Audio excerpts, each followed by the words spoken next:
कैसे ये देखिए, एक ऐतिहासिक तथ्य है कि औरंगजेब जो है निरंकुश शासक थे और कुछ सीमा तक उनको धर्मांध बताया जाता है।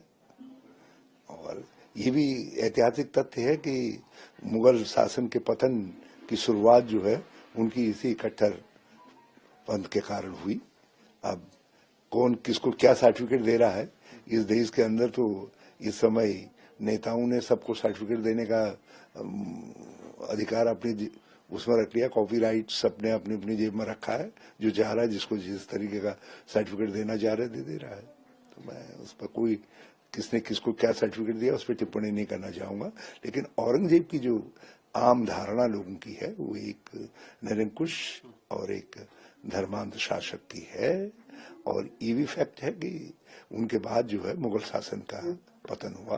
पहले लोग शासक के प्रवृत्ति से सबको साथ लेकर के चलते थे, औरंगजेब ने उसको बिखेरने का काम किया। सस्पेंशन दिया गया, किस तरह से देखते हैं क्या?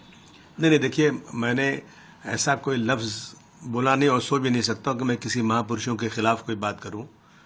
लेकिन अब मैं देख रहा हूं कि एक फैशन बन गया है। अभी वहां के आसाम के मुख्यमंत्री ने कह दिया, राहुल गांधी की तुलना जो है औरंगजेब से कर दिया। इसके पहले अखिलेश जी की तुलना औरंगजेब से कर दिया। मतलब क्या होता है? तो औरंगजेब के बारे में मुझसे पूछा उन्होंने कि औरंगजेब के बारे में उनका कैरेक्टर क्या। तो मैंने कहा, भाई देखो, मैं तो ज़माने में पैदा हुआ नहीं था। हमने तो जो हम हिस्टोरियन ने जो लिखा, हिस्टोरियन ने वही हम पढ़ के बोल सकते हैं। तो सतीश चंद्रा जी, अद्वी तुरुस्की, डॉक्टर राजीव दीक्षित, डॉक्टर राम पुनियानी, अवध ओझा, मीना भार्गव, ये सब लोगों के कागज मेरे पास मौजूद, इसमें रखे हुए सारी चीज़ें, उनके स्टेटमेंट्स हैं।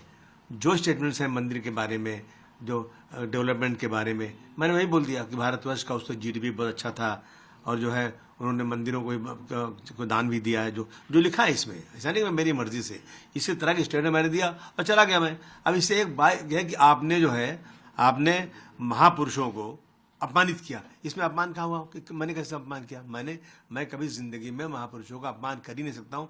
मैं खुद ही हूँ, असेंबली में कई बार मैंने खड़े होकर बोला है कि साहब, जो लोग भी किसी महापुरुष का अपमान करते हैं उनको छोटा मोटा नहीं 10 साल की सजा होना चाहिए, क्योंकि फैशन बन चुका है ये अपमान करने का।